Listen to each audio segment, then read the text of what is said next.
मित्रों, स्वर्ग नगरी लंका के निर्माण के संदर्भ में दो तरह का कहानी है। एक कहानी वाल्मीकि रामायण के आधार पर है, जो वाल्मीकि रामायण में वर्णित है कि माल्यवान माली और सुमाली बहुत ही शक्तिशाली राजा था। वह जाकर के जब सब जगह जीत लिया, बहुत बलवान सिद्ध हो गया, उसके बाद जाकर के उन्होंने विश्वकर्मा जी से कहा कि आप मेरे लिए भी एक भवन का निर्माण करें, आप सिर्फ देवताओं के लिए ही करते हैं।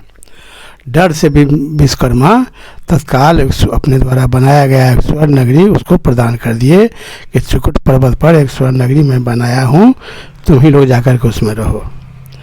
तो एक कहानी तो वाल्मीकि रामायण के आधार पर यह है। दूसरा कहीं कहीं और उल्लेख मिलता है कि उसमें है कि महादेव पार्वती जी के अनुरोध पर एक सोना का महल बहुत सुंदर बनवाए विश्वकर्मा जी से कह करके, और उसका जब गृह प्रवेश होने का समय आया तो गृह प्रवेश के पूजा करने के लिए उन्होंने नारद जी को भेजे कि श्रेष्ठ ब्राह्मण अभी विश्वेश्वरवा हैं, उनको बुला लाओ और गृह प्रवेश का पूजा करवाना है। तो नारद जी विश्वेश्वरवा के यहाँ गए, जो रावण के पिता थे, उनसे कहे कि महादेव सोना का एक बहुत अच्छा घर बनाया है, उसमें गृह प्रवेश का पूजा करना है, उसके लिए आपको बुलाएं, आप तत्काल चलिए। तो उसकी पत्नी केकसी, जो रावण की माता थी, बहुत जिद पकड़ ली कि हम भी जाएंगे। तो वह भी साथ लग गई, दोनों आए और वहाँ गृह प्रवेश का पूजा हुआ। तो केकसी वह भवन देख करके बहुत लोभी हो गई, और वह राक्षसी थी तो बहुत लोभी थी भी। उन्होंने विश्वेश्वरवा मुनि से कहने लगा अपने पति से कि दक्षिणा में यही भवन मांग लीजिए। तो विश्वेश्वरवा इसके लिए एकदम तैयार नहीं हो रहे थे, लेकिन वे पत्नी के सामने मजबूर थे।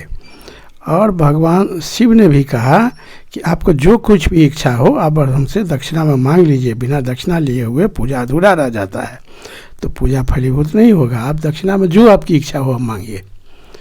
तो पत्नी के दबाव में उन्होंने मांग लिया कि ये सोना का महल ही हमें दक्षिणा में दे दीजिए। भोलेनाथ बड़ा मुस्कुरा करके स्वीकार किए कि बहुत अच्छा, वो तो दान दे दिए सोना का महल। इस बात से माता पार्वती बहुत ज़्यादा क्रुद्ध हो गई। उन्होंने अपने शौक से इस महल को बनवाई थी। महादेव का इच्छा नहीं था कि पार्वती के दबाव में ही उन्होंने भी बनवाया था। पार्वती जी बड़ा शौक से भवन को बनवाई थी, और जो विश्वेश्वरवा को दान कर दिए, महादेव दक्षिणा में दे दिए, वह मांग लिया। तो ब्राह्मण अगर दक्षिणा में जो कुछ मांग लेता है तो धर्म यही कहता है कि उसको दे देना चाहिए। तो महादेव तो इस धर्म को पालन करते हुए उसको दे दिए। महादेव तो बहुत प्रसन्न थे इससे, क्योंकि वह नहीं चाहते थे कि हम इस सब महल तहल में बंधें।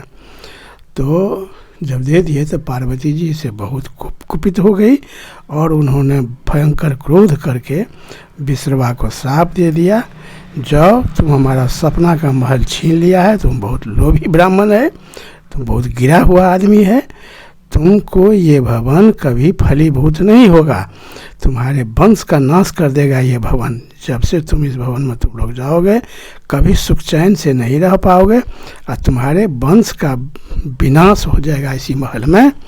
जो ये मेरा श्राप है। विश्वेश्वरवा डर से थरथर काँपने लगे कि माता पार्वती का श्राप पड़ गया।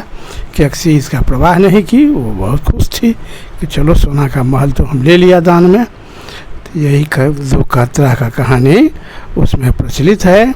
एक है कि वही विश्वकर्मा जी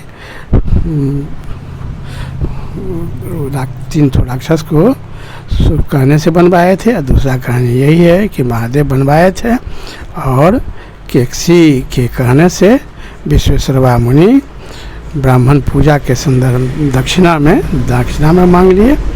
तो वही दोनों तरह की कहानी है। केकसी इससे प्रसन्न हुई, विश्वेश्वरवा बहुत दुखी हो गए कि हमको महादेव का श्राप पड़ गया पार्वती का। यही दो तरह की कहानी है। बहुत बहुत धन्यवाद।